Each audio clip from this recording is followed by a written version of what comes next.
Hello friends, नमस्कार। कैसे हैं आप लोग? आशा करते हैं ठीक होंगे। तो चलते हैं अपने क्वेश्चन की ओर। हम लोग का चैप्टर चल रहा है समानांतर श्रेणी। क्या? तो समानांतर श्रेणी, समानांतर श्रेणी जिसमें कि इसका बेसिक हो चुका है। तो आज से हम लोग प्रश्नावली 5.1 को देखेंगे। ठीक है, क्वेश्चन को बनाएंगे और वीडियो को ध्यान से सुनेंगे। वीडियो को अंत तक बने रहिएगा, तब भी क्वेश्चन समझ में आएगा। नहीं तो फिर क्वेश्चन को अगर स्किप कर देते हैं, वीडियो को स्किप कर देते हैं, क्वेश्चन समझ में नहीं आएगा। ठीक है, तो चलते हैं क्वेश्चन की ओर। हम लोग का चैप्टर है समानांतर श्रेणी।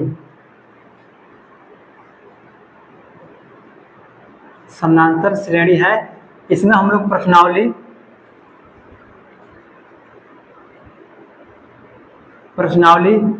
5.1 को क्या करेंगे, देखेंगे। ठीक है, तो क्वेश्चन को ध्यान से समझिएगा। क्वेश्चन नंबर पहला का देखते हैं। इसमें पहला में पहला है, पहला क्वेश्चन नंबर पहला का पहला है। बोल रहा है निम्नलिखित स्थितियों में से किन स्थितियों में संबंध संख्याओं की सूची एपी है और क्यों। पूछ रहा है, जो भी क्वेश्चन दिया है कि जो भी इसका सूची निकल कर आएगा, सूची वो एपी में है तो क्यों है, क्यों। अगर वो सूची एपी में है तो क्यों है, इसका मतलब बतलाना है। ठीक है, तो क्वेश्चन को देखिए, पढ़ना स्टार्ट करते हैं। क्वेश्चन है पहला, प्रत्येक किलोमीटर के बाद का टैक्सी का किराया, जबकि प्रथम किलोमीटर के लिए किराया 15 किलोमीटर प्रथम किलोमीटर के लिए किराया 15 रुपया है और प्रत्येक अतिरिक्त किलोमीटर के लिए 8 रुपया है। देखिए, अगर पहला बार हम चलकर यहाँ से यहाँ जा रहे हैं तो उसके लिए किराया कितना है, 15 रुपया है। क्या है, यहाँ से अगर यहाँ हम जा रहे हैं तो इसका किराया कितना है, 15 रुपया। अगर इसके अलावा 1 किलोमीटर और अतिरिक्त हम जा रहे हैं, इसका किराया कितना, 8 रुपया बढ़ जा रहा है। तो 15 कितना हो जाएगा, आप कितना रुपया देना पड़ेगा, आपको 23 रुपया देने का। फिर मान इसके बाद भी हम लोग जा रहे हैं, फिर 1 किलोमीटर जा रहे हैं, फिर से 1 किलोमीटर जा रहे हैं, तो हमारा फिर 8 रुपया बढ़कर क्या हुआ, 23 8 कितना हो जाएगा हमारा, 8 31 रुपया हो जाएगा। इस क्वेश्चन को ध्यान समझना है, इसको एपी में दिखाना है, एपी में है या नहीं है बताना है। ठीक है, अब देखिए, मान लीजिए ये हमारा रास्ता है। ठीक है, ये रास्ता है, यहाँ हमारा घर है, यहाँ घर है, रोड पर घर है मेरा। यहाँ से हम टैक्सी पकड़े तो प्रथम किलोमीटर जा रहे हैं, यहाँ आ गए, तो इसके लिए हम लोग किराया कितना देना है, 15 रुपया देना है। क्वेश्चन में कह रहा है, देखिए पढ़िए यहाँ पर, जबकि प्रथम किलोमीटर के लिए किराया 15 रुपया है। अगर यहाँ से हम यहाँ जा रहे हैं, कितना देना है किराया, 15 देना है, 15 रुपया देना है। अगर यहाँ बोला है अतिरिक्त किलोमीटर के लिए किराया 8 रुपया। अगर यहाँ से हम 1 किलोमीटर जा रहे हैं, 1 किलोमीटर, हमारा किराया कितना लग रहा है, 8 रुपया बढ़ जा रहा है। और यहाँ से मान लीजिए हम यहाँ आए, यहाँ ये हो हमारा 1 किलोमीटर हो गया, ये भी 1 किलोमीटर हो गया, ये भी 1 किलोमीटर हो गया।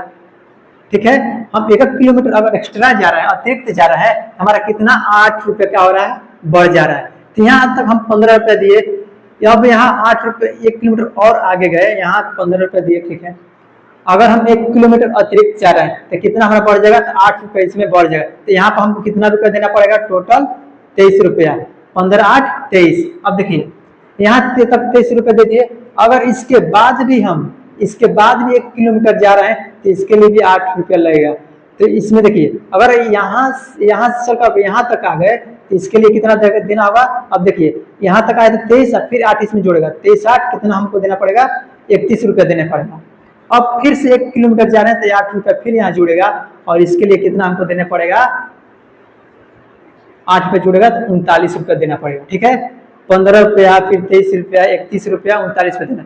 ये इसको किस तरह देना है, तो अगर हम इस प्रथम किलोमीटर के बाद 1 किलोमीटर एक्स्ट्रा जा रहा है, अतिरिक्त जा रहा है, तो उसमें हमारा 8 रुपया का होगा, जुड़ते जाएगा। जितने किलोमीटर जाएंगे उतने हम का 8 रुपया जुड़ते जाएगा उसमें। अब देखिए इसमें क्वेश्चन का एपी क्या बनेगा, इसमें लिखेंगे प्रथम किलोमीटर का किराया। देखिए प्रथम किलोमीटर हो गया तो हमारा क्या हुआ, A1 हो गया। क्या होगा, A1 बराबर कितना होगा, 15 रुपया। ठीक है, ये हमारा प्रथम किलोमीटर का 15 रुपया हो गया।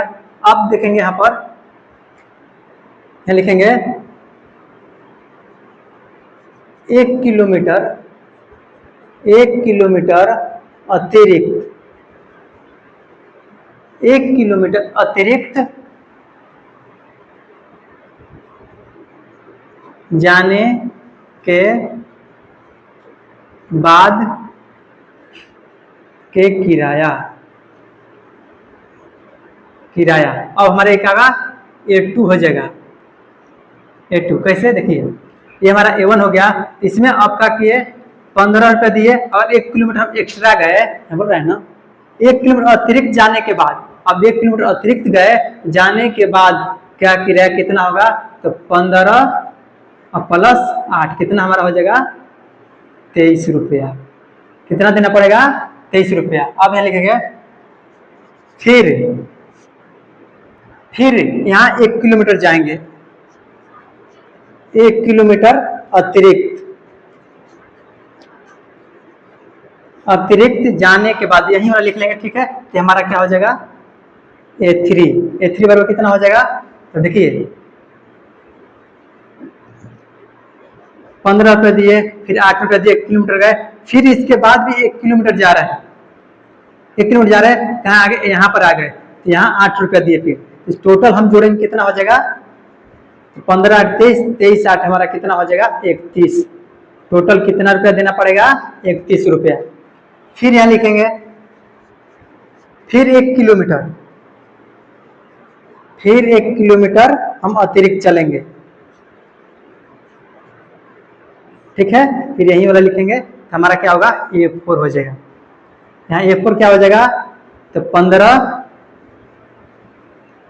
प्लस 8।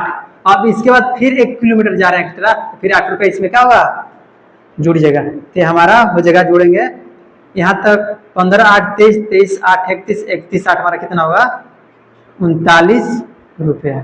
ठीक है, हमारा क्या होगा, ये 39 रुपया हो गया। अब यहाँ पर लिखेंगे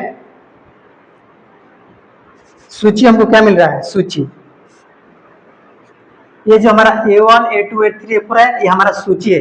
ठीक है, सूची लिखेंगे यहाँ पर, क्या है, A1 बराबर 15, इसके बाद A2 23, A3 31, इसके बाद 39, इसके बाद डॉट डॉट डॉट और मिलेगा। ठीक है, और मिलेगा।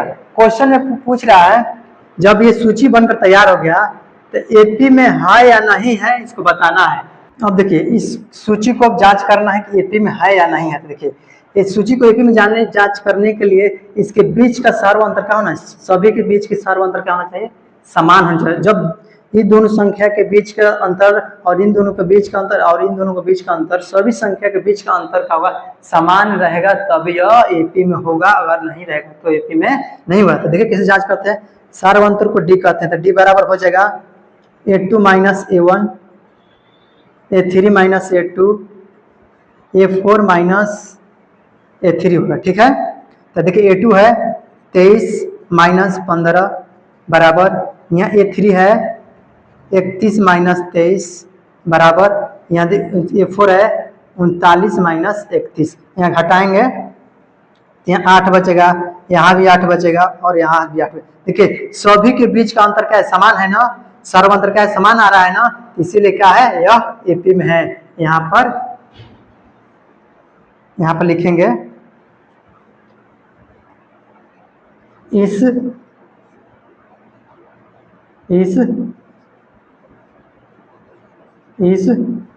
सूची का सर्व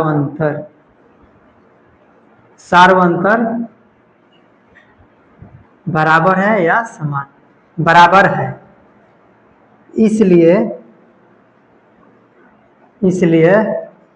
यह यह सूची एपी में है। ठीक है, ये हमारा आंसर हो गया। अब चलते हैं अगला क्वेश्चन नंबर 2।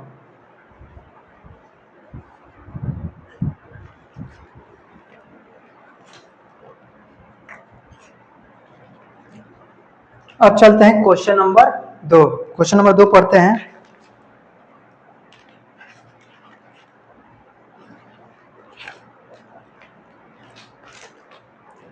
क्वेश्चन नंबर 2 है, किसी बेलन में उपस्थित हवा की मात्रा जबकि वायु निकालने वाला पंप प्रत्येक बार बेलन की शेष हवा का 1/4 भाग बाहर निकाल देता है। क्वेश्चन को ध्यान से समझेंगे। देखिए, इस तरह से बेलनाकार कोई पंप है, बेलनाकार कोई पंप है। आप साइकिल में हवा भरने वाला देखे होंगे पाइप, ठीक है, तो इसी तरह रहता है। ठीक है, मान लीजिए वही है, ये हमारा पंप मारने वाला हैंडल। ठीक है, यह इस सिलेंडर है, ये हमारा बेलन है, इसमें क्या है, वायु भरा है, हवा भरा हुआ है ना। तो इसमें कह रहा है जबकि वायु निकालने वाला पंप प्रत्येक बार बेलन की शेष हवा का 1/4 भाग बाहर निकाल देता है। अब देखिए, जितना भी ये हवा इसमें भरा है, जितना भी हवा भरा है, इसका मान लेते हैं इसमें 10 हवा भरा है, 10, इसका कितना निकाल देता है, 1/4 भाग क्या करता है, बाहर निकाल देता है।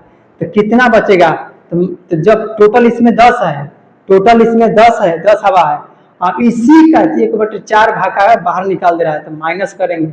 इसका 1/4 भाग कितना होगा, 10/4 हो गया। तो शेष हवा पूछ रहा है, तो 10 में से इसको क्या करेंगे, घटा देंगे, तो हमारा शेष हवा निकल जाएगा। ठीक है, तो यहाँ पर लिखेंगे क्वेश्चन नंबर 2, माना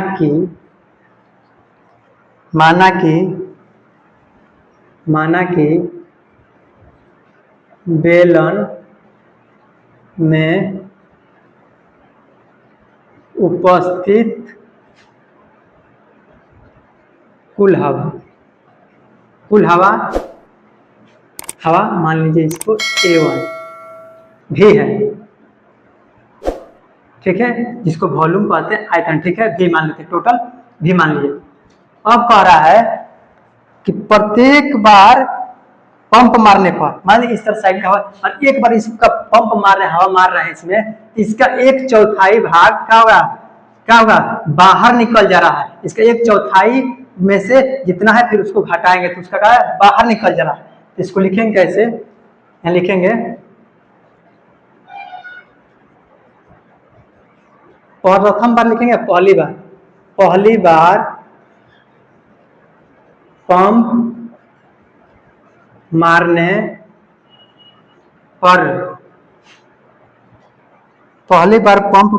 पर,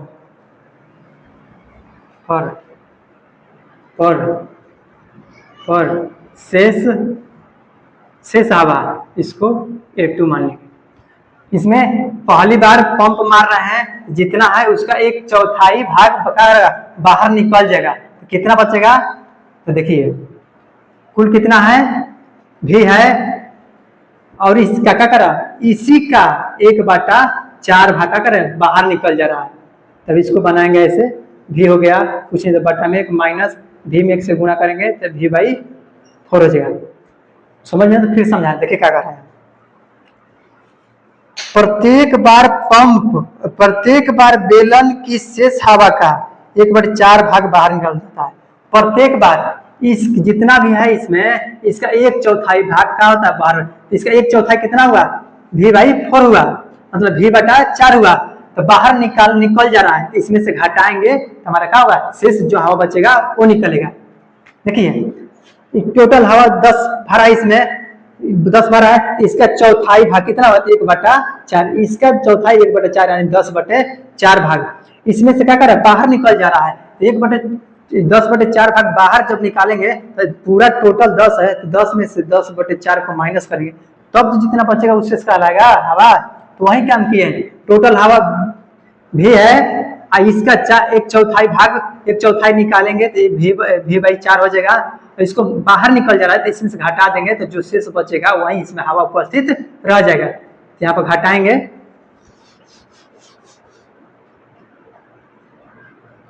अब घटाएंगे, लॉसल लेंगे 4, ये हमारा 4 भी हो जाएगा, यहाँ माइनस भी हो जाएगा। ठीक है, इसको अगर बनाएंगे तो 4 भी में से एक भी निकल जाएगा तो हमारा 3 भी बाई 4 बचेगा। ये हमारा हो गया A2।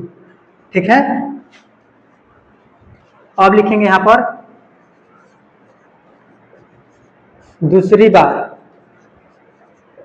पंप मारने पर शेष हवा ये क्या हमारा हो जाएगा A3। समझेंगे आप, पहला बार हवा पंप मारे तो V बाई 4 निकल गया बाहर, ताकि बचा कितना 3 V बाई 4 बचा, 3 V बाई 4 बचा। ठीक है, अब इसका क्या करेंगे, इसका एक चौथाई फिर निकालेंगे, इसका एक चौथाई, तो 3 V बटा 4 का कितना एक चौथाई, इतना का बाहर निकलेगा तो माइनस करेंगे कितना में से, तो जो हवा बचा है उसी में से ना निकलेगा, तो 3 V बाई 4 है, तो यहाँ 3 V बाई 4 का में इसका करेंगे माइनस करेंगे। ठीक है, माइनस करेंगे तो हमारा हो जाएगा 3 V बाई 4 माइनस इसमें गुणा करेंगे 3 V बाई 16 हो जाएगा। ठीक है, अब इसका एलसीएम लेंगे तो 16 हो जाएगा, 16 हो जाएगा, 4 में 4 से भागेंगे 4 होगा, 4 थी यहाँ पर 12 भी माइनस ये 16 एक बार में कट जाएगा, यहाँ का कितना होगा 3 भी हो जाएगा। और इसको हम घटाते हैं तो हमारा 9 भी बटा 16 बच जाएगा। ठीक है, ये हमारा A3 हो गया। अब तीसरा बार पंप मारेंगे, तीसरा बार पंप मारने पर शेष हवा की मात्रा या हवा लिखेंगे, तो हमारा हो जाएगा A4 होगा। तब देखिए इसको यहाँ नीचे लिखते हैं, A4 बराबर हो जाएगा। अब देखिए हवा कितना बचा, इतना बचा, हवा इतना बचा है, इसका एक चौथाई, तो 9 भी बटा 16 का 1 बटा 4 निकालेंगे कितना होगा 9 भी बटा 16 चौका 64, इतना क्या होगा बाहर निकल जाएगा, किसमें से इतना हवा है इसमें से इतना बाहर निकल जाएगा, तो माइनस करेंगे। देखिए 9 भी बटा 16 माइनस कितना, इसको भी लिख देते हैं साथ में, 9 भी भाई 16 का 1 बटा 4 भाग निकल जाएगा बाहर, इसको लिखेंगे 9 भी बटा 16 माइनस इसमें गुणा करेंगे तो 9 भी बटा 16 चौका 64 हो जाएगा। इस 16 और 64 का एलसीएम लेंगे तो हमारा 64 हो जाएगा। 16 से 64 में भाग देंगे तो 4 आएगा, 4 में 9 से गुणा कर 9 चौका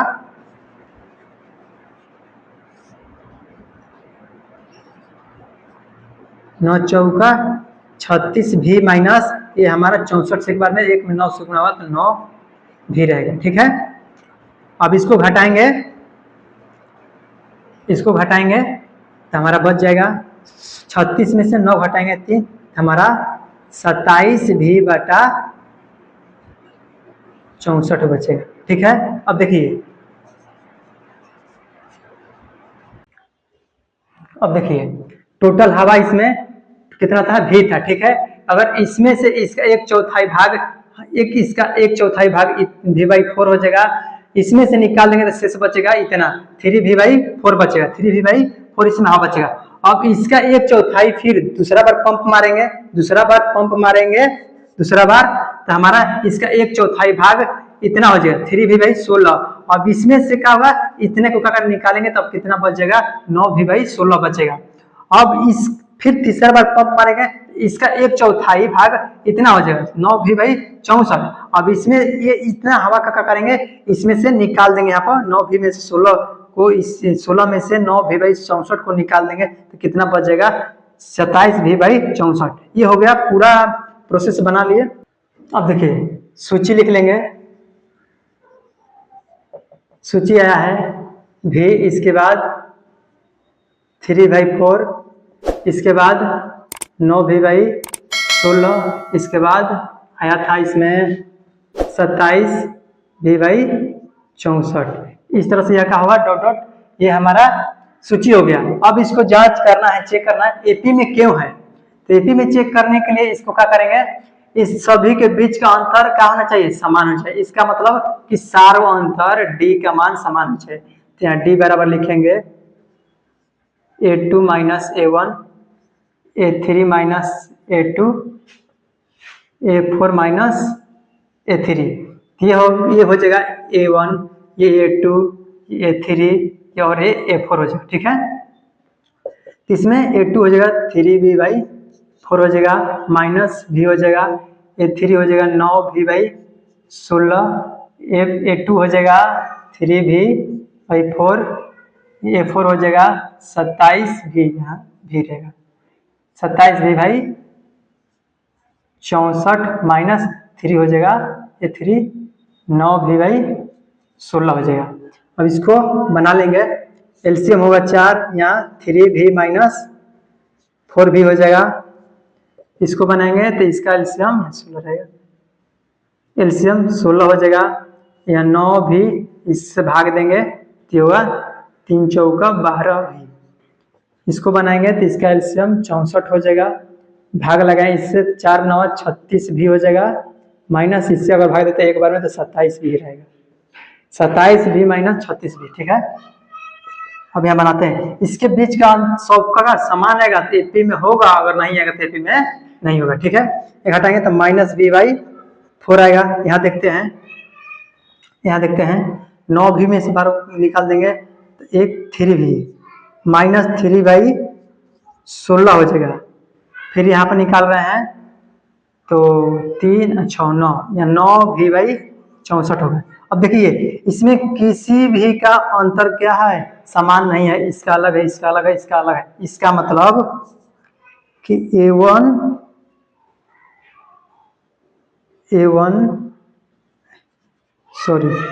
d1 बराबर नहीं होगा d2। ये d1 d2 का इन दोनों के बीच का अंतर हो जाएगा d1, इन दोनों का अंतर के बीच का अंतर हो जाएगा d1, इन दोनों के बीच का d2 हो जाएगा, इसको d3 होगा। तो सभी किसी के बीच का भी अंतर क्या है, समान नहीं है। यहाँ लिखेंगे चूंकि इस सूची का सार्वंतर बराबर नहीं है, इसलिए यह सूची एपी में नहीं है। ठीक है, अब चलते हैं अगले क्वेश्चन की ओर। अब क्वेश्चन नंबर 3 है, तीसरा क्वेश्चन है, प्रत्येक मीटर की खुदाई के बाद एक कुआं खोदने में आई लागत जबकि प्रथम मीटर खुदाई की लागत 150 रुपये है और बाद में प्रत्येक मीटर खुदाई की लागत 50 रुपये बढ़ जाती है। देखिए भाई, एक कुआं है, कुआं खोदना है। ठीक है, ये कुआं है, ये कुआं है, ये कुआं है, कुआं खोदना है। देखिए अगर प्रथम बार खुदाई कर रहे हैं, मान लीजिए प्रथम बार यहाँ तक खुदाई की है, यहाँ तक खुदाई की है। ठीक है, तो इसका कितना किराया लग रहा है, मतलब किसरा खर्च कितना लग रहा है, लागत कितना लग रहा है, 150 रुपये, 150 रुपये। अब क्या कर रहा है, बाद में प्रत्येक मीटर खुदाई की लागत 50 रुपये बढ़ती जाती है। अगर 1 मीटर फिर यहाँ खुदाई कर रहे हैं, 1 मीटर तो 50 रुपये क्या कर रहा है, फिर बढ़ रहा है। और इसके बाद फिर 1 मीटर पर खुदाई कर रहे हैं तो 50 रुपये फिर बढ़ेगा, फिर 1 मीटर कर रहे हैं तो फिर 50 रुपये बढ़, इसी तरह का 50-50 रुपया बढ़ते जा रहा है पर मीटर पर। ठीक है, तो क्वेश्चन बनेगा,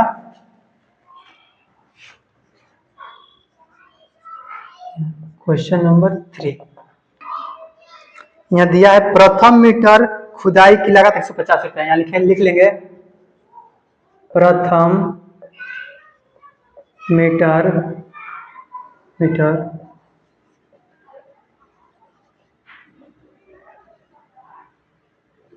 कुआं की खुदाई की लागत, इसको हम A1 कर लेंगे, 150 रुपये है। ठीक है। अब इसके बाद क्या कर रहा है, और 1 मीटर खुदाई कर रहा है तो क्या कर 50 रुपये बढ़ जाएगा। फिर 1 मीटर करेगा तो फिर उसमें क्या 50 रुपया बढ़ जाएगा। अब देखिए प्रथम मीटर का हो गया। अगर पहली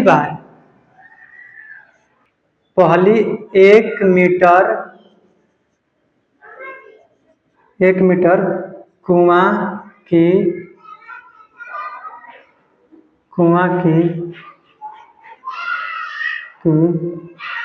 खुदाई के बाद के लागत कितना होगा, इसको A2 कर लेंगे। अब देखिए 150 रुपये देवे की है, इसके बाद 1 मीटर और खुदवा रहे हैं कुआं को, तो 50 रुपये हमारा क्या होगा, इसमें बढ़ जाएगा। तो हो जाएगा 150 और 50 हमारा हो जाएगा टोटल 200 रुपये। ठीक है। अब दूसरी मीटर की खुदाई है, यानी कि फिर 1 मीटर बढ़ जाएगा। दूसरी 1 मीटर कुआं की खुदाई के बाद की लागत क्या होगा, इसको A3 कर लेंगे। ठीक है। इसी को लिखेंगे, इसलिए इस तरह से कर दिए हैं। तो 150 रुपये दिए, 1 मीटर खोद लिए, उसका भी दे दिए। फिर इसके बाद फिर यहाँ पर आ गए, यहाँ पर आएंगे खोद कर, तो फिर इसमें 50 रुपया हमारे का जुटेगा। टोटल खुदाई कितना हो जाएगा, 250 रुपये। इसके बाद फिर तीसरी मीटर 1 मीटर का क्या करें, खुदाई हम कर रहे हैं। ठीक है। तो कितना होगा A4। इसमें फिर 50 रुपये का होगा, बढ़ जाएगा। अब लास्ट में यहाँ तक आ गए, 50 रुपये और बढ़ेगा ना, तो कितना हो जाएगा 300 रुपये। ठीक। अब ये A2 A3 A4 बन गया। यहाँ सूची लिख लेंगे। सूची बराबर A1 बराबर 150, A2 200, A3 250, A4 होगा 300 हो जाएगा। डॉट डॉट डॉट, इसका मतलब इसका और आ गया। इसको जांच करना है AP में है या नहीं है, तो इसका सारवांतर D निकालेंगे। A2 माइनस A1 बराबर A3 minus A2, A4 minus A3। यहाँ A2 हो जाएगा 200 माइनस 150, यहाँ हो जाएगा A3 250 माइनस 200, A4 हो जाएगा 300 माइनस 250। यहाँ घटाएंगे तो 50 बचेगा, यहाँ भी 50 बचेगा, और यहाँ से भी 50 मिला। यहाँ देखिए सभी के बीच का अंतर क्या है, समान है। यानी कि हमारा हो जाएगा D1 बराबर D2 बराबर D3, सभी के बीच का अंतर समान है। यहाँ लिखेंगे चूंकि इस सूची का सारवांतर समान है या बराबर है, समान है, इसलिए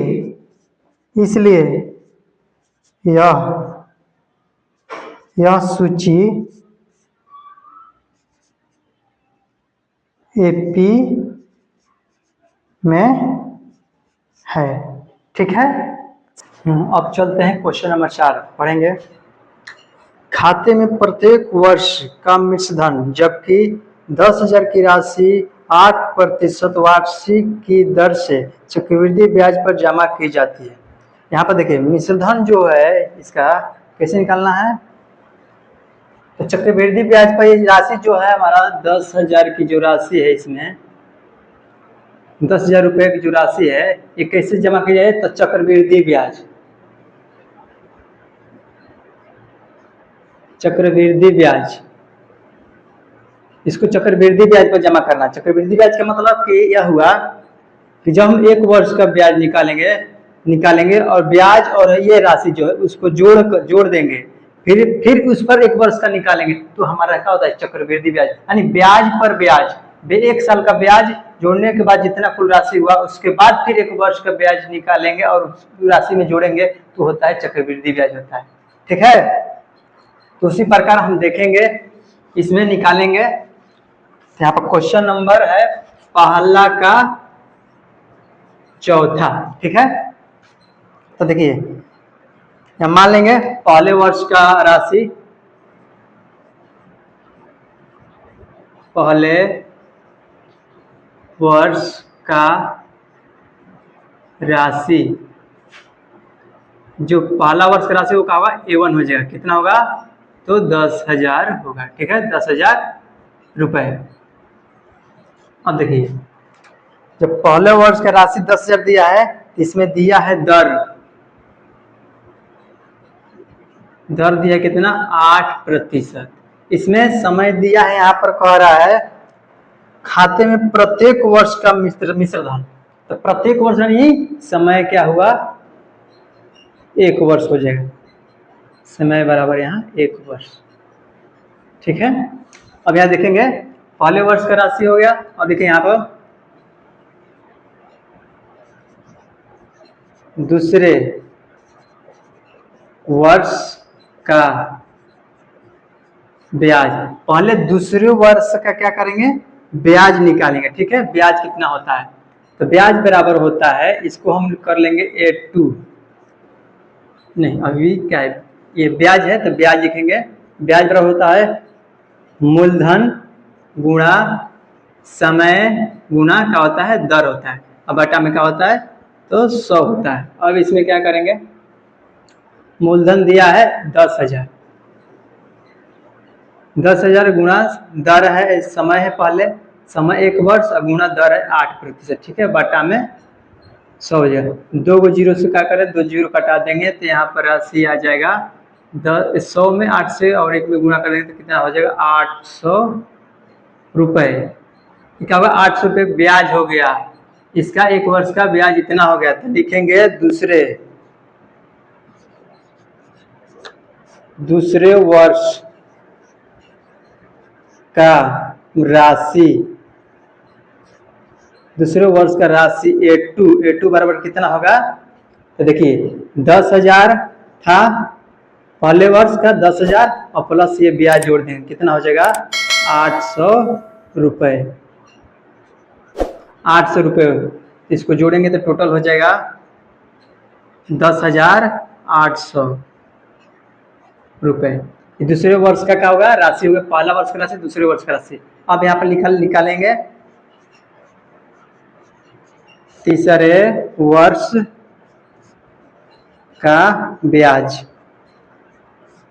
तीसरे वर्ष का ब्याज निकालेंगे तो ब्याज होगा वही सूत्र लगाएंगे, मूलधन गुणा दर गुणा समय बटा में 100। ठीक है, यहाँ पर हो जाएगा 10,000 गुणा 1 गुणा 8 बटा में 100 हो जाएगा।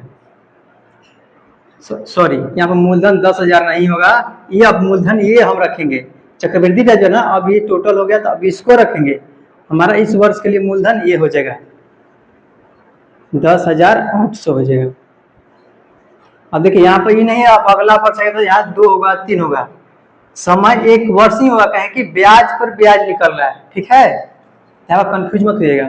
तो 10,800 हो गया, अब इसको यहाँ 2 जीरो से 2 जीरो भाग लगा देंगे। अब इससे गुणा करेंगे 8 अठाई 64 के 4 हासिल 6, तो 64 का 64 हो गया, 6 जीरो का जीरो में 6 जोड़ेंगे 6 हो जाएगा, 8 में और 1 से गुणा करेंगे तो 864 रुपया क्या हो गया ब्याज हो गया। तीसरे वर्ष का क्या हो गया ब्याज हो गया। अब तीसरे वर्ष का क्या निकालेंगे राशि, तीसरे वर्ष का राशि ये क्या होगा ये 3 हो जाएगा। तो क्या लिखेंगे इसमें, तो देखिए ये ब्याज हुआ और ये मूलधन, दोनों का करेंगे जोड़ देंगे तो हमारा क्या होगा, मिश्र धन हो जाएगा। 10,800 प्लस 864 बराबर जोड़ लेंगे तो हो जाएगा 4, 6, 8, 8, 16 एक होगा एंड 11,664 रुपए। ये क्या हो गया, तीसरे वर्ष का क्या हो गया, राशि हो गया। अब यहाँ पर क्या लिखेंगे करेंगे, यहाँ पे इसका सूची लिख लेते हैं, लिखेंगे सूची। सूची क्या हो सकता है, देखिए ये एक हुआ हमारा A1 और ये हो जाएगा दूसरे वर्ष कहाँ है, ये हो जाएगा A2 और ये हो जाएगा A3, ठीक है। तो हो जाएगा 10,000, इसके बाद 10,800, इसके बाद 10,864, इसके बाद डॉट डॉट डॉट डॉट और भी सारा हो सकता है, ठीक है। अब इसको बताना है कि एपी में है कि नहीं है, उसके लिए क्या करना होगा हम लोगों को, तो उसके लिए हम लोग क्या करना है, इनके बीच का अंतर निकालना यानी कि सार्व अंतर डी यानी हमारा डी क्या होगा, दोनों इन दोनों के बीच और इन दोनों के बीच के मान क्या होगा, बराबर आ जाएगा D1 बराबर D2, या इन दोनों के बीच का अंतर समान रहेगा, बराबर रहेगा, तो हमारा क्या होगा, यह सूची एपी में होगा। अगर नहीं बराबर तो एपी में नहीं होगा। तो यहाँ पर निकाल कर देख लेते हैं, डी बराबर क्या होगा, A2 माइनस A1 बराबर A3 माइनस A2, ठीक है। यहाँ A2 क्या है, तो 10,800 है, माइनस A1 क्या है, 10,000 है, बराबर A3 क्या है, 10,864 है, ठीक है। ओ गलती एक हुआ है ना यहाँ पर सूची लिखने में, ये हो गया 10,000, 10,800, 10,864 नहीं, ये होगा 11,664, A3 का होगा 11,664, ठीक है। अब क्लियर है, यहाँ हो गया A3 11,664 माइनस A2 क्या लिखेंगे, 10,800, यहाँ पर घटा लेंगे तो यहाँ पर बच जाएगा 800 और यहाँ से घटाएंगे, यहाँ पर घटाएंगे 4 में से 0 जाएगा 4, 6 में से 0 जाएगा 6 और 16 में से 8 जाएगा 8 और ये होगा 0 का 0, ये भी 0 हो जाएगा, ठीक है। ये कितना होगा 864। देखिए अब यहाँ पर यहाँ 800 या 864, यहाँ क्या है, दोनों में से कोई भी बराबर नहीं है, तो यहाँ लिखेंगे चूंकि यहाँ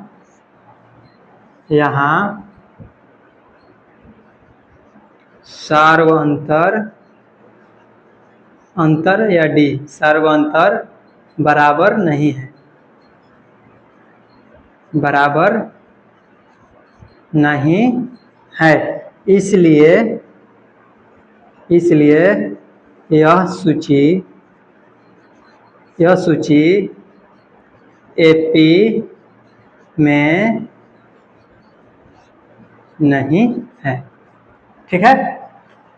क्वेश्चन समझ में आया और वीडियो अच्छा लगा होगा, ठीक है। वीडियो को लाइक कीजिएगा, शेयर कीजिएगा और चैनल पर नए होंगे तो सब्सक्राइब कीजिएगा, ठीक है।